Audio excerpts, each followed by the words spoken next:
Welcome back, OCG Garage. What we have today is the remaining portion of yesterday's video. I finally got the turn signal stock from Nissan. Of course, even though it's the same part number, it ended up being different. So I'm gonna go over that really quick. All right, so here we go.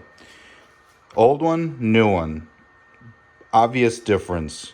There's an additional wire on the new one, and the only thing that I see that's different between both of these stocks is this function right here. So take a look at this one. This is the old one. The only function of this is basically your turn signals and also your headlights turning on and off.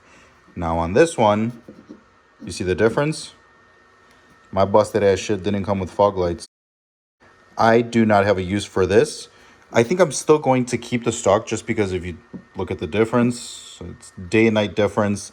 And then also this wire, there's only one Phillips screw holding it. So what I think I'm going to do is I'm going to probably just take the screw out and then move it out of the way. I don't want to cut this. Maybe in the future, if I end up changing the front bumper to like a GTR style bumper, I might need this plug still. So I'm going to keep it, and then maybe I just upgraded the turn signal stock for a GTR. See, look, everything works out, guys. After some super accurate precision, I managed to get that sucker right in. Just kidding. I just basically shoved her in, and I said a couple cuss words. So those plugs, look at that. It's like a fucking nest back there. But that's how it came from the factory. Turn stock is installed. Look at that. Nice, clean turn stock with some crusty-ass steering wheel. Guys, it's a work in progress. But I'm going to test it out right now. Let's see if it works. Here we go. Fog lights. Headlights. All right, brights work. That doesn't work. So I'm going to have to be careful with that function. Just kidding, I'm a dumbass. I had turned the windshield wipers on this side. And it just so happened that the windshield wipers turned on when I tried to do the fog lights. So I thought some witchery was going on. And look what I just noticed. I do have fog lights. What the hell? So I have to look more into that.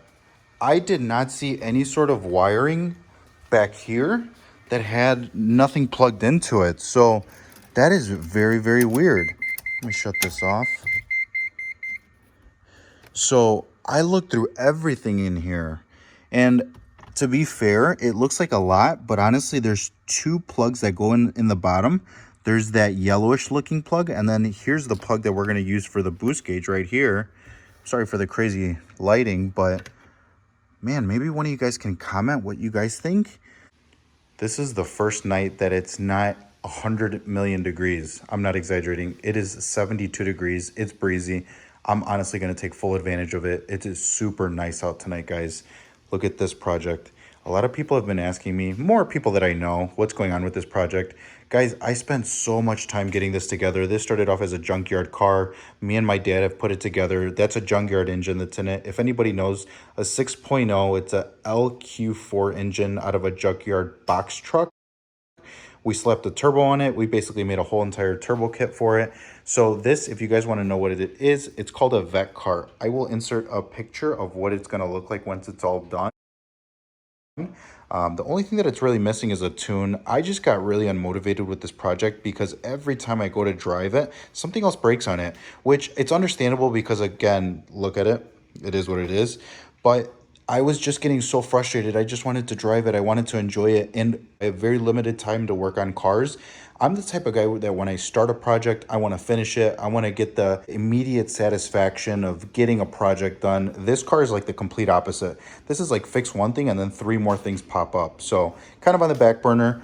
And then obviously the old trusty McLaren, that thing, a lot of people say they're unreliable. Hell no. I drive mine. And then the beautiful, look at her. She's right out there. So what I'm going to do is I'm going to move this little go-kart out of the way. This, by the way, is my son's.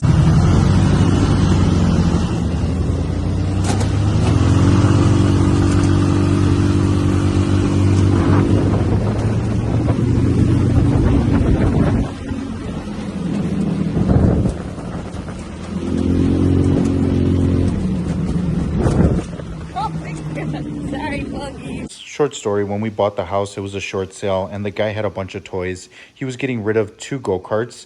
This was a smaller one and then he had a bigger one. It was just a bigger CC. I think this one's about a 150. He had a 300 and that's the one that I really wanted to buy. And then all of a sudden he's like, no, I don't really want to sell it. So I still ended up buying this one because honestly, I got a really good deal on it. I think I ended up paying like $350-ish for it. And honestly, bang for the buck, this thing is super cool. It's super fun. It's not very fast, but it's plentiful for my son to just get the ride, the feel of being, you know, in something a little bit more rugged. Here we are. I obviously already started tearing into this project. Here's the center console. It's kind of just laying here, but to give you guys an idea, give me 1 second. This is what it'll look like prior to you ripping it out. Very simple. I know that there's kind of some shadows in here, so I apologize. So this is what it looks like, and again, I apologize for the lighting. This is just like the little ashtray type deal, and this comes right out. It's just held on by pressure and those little ridges that you see on the bottom. Just pull that out, and then there's 2 Phillips bolts that are on that back side. You guys get the idea. Those 2 bolts come out, you move your shifter, and that allows you enough access to just take this off. So I'm just going to move this to the side. The reason why I'm taking this off is because I am going to be, if you guys take a look at the wiring right there, there's 3 different wires. If I'm not mistaken, the orange wire is going to be your power wire. The black wire is going to be your ground wire. The gauge that I have to set up, it basically only needs a switched on power source, which means that it's not going to receive constant power when the car is off. I mean, just a good ground. I will verify with a micrometer right now.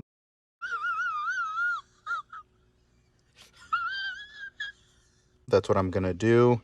And then if you guys look in here, this did not look like that. I cleaned it up again with that brush that I've used in the past and just the same cleaning solution, and it came out pretty nice. Again, you won't be able to see that once I put the shifter boot on here, but again, it's just a little bit of just maintenance that's never been done on the car.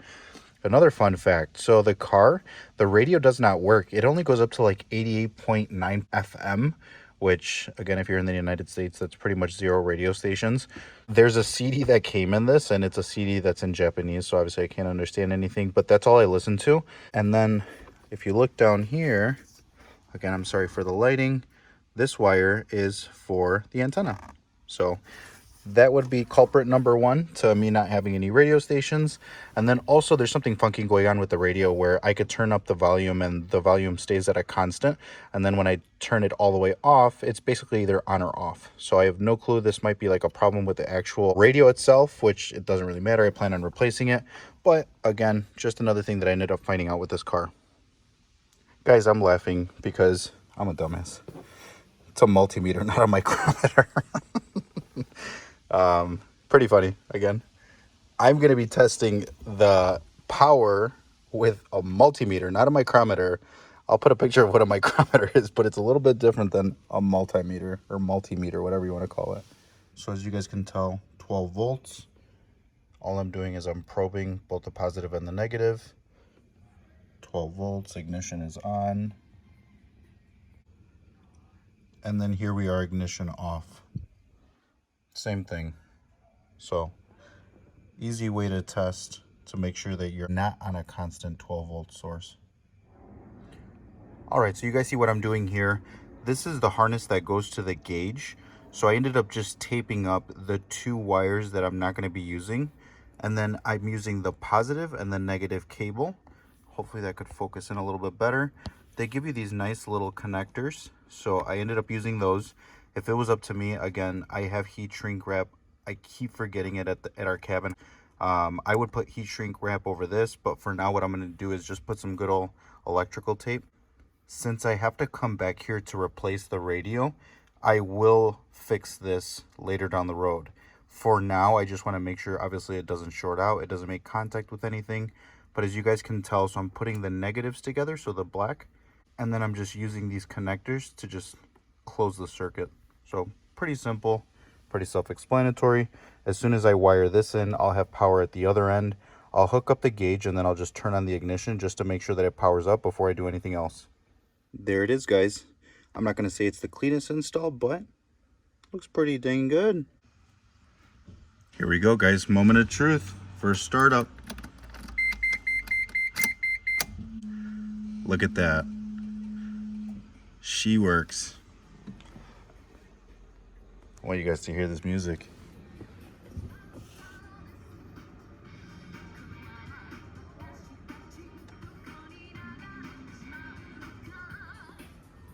That is literally as loud as the radio goes.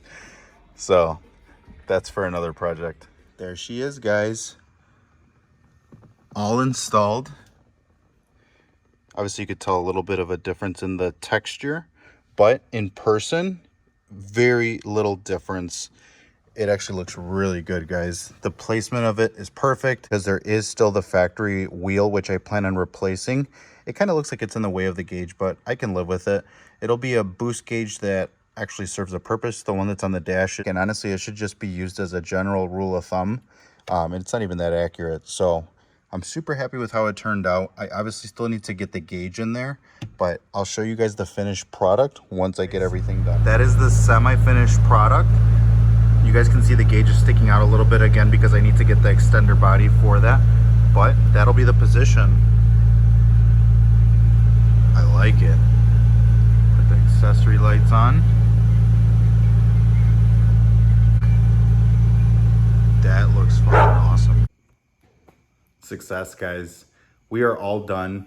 I'm gonna call it a night. I told my wife it was gonna be a quick install, and here we are 2 hours later, so hopefully she's still awake and we could watch a movie or something. So, pros versus average Joes. I think this is easily an average Joe's job. You could probably get this done in about an hour or so. What I would recommend is probably for your application, find a boost source, find a power source, and find a ground source before you start moving anything. It just makes life a lot easier. You don't have to stop the project and then research and then start it. Just go in prepared with a plan, and it'll be a simple, easy install, guys. So once again, I appreciate you guys watching. Like, comment, subscribe. Let me know what you guys want to see next. We'll see you guys next time.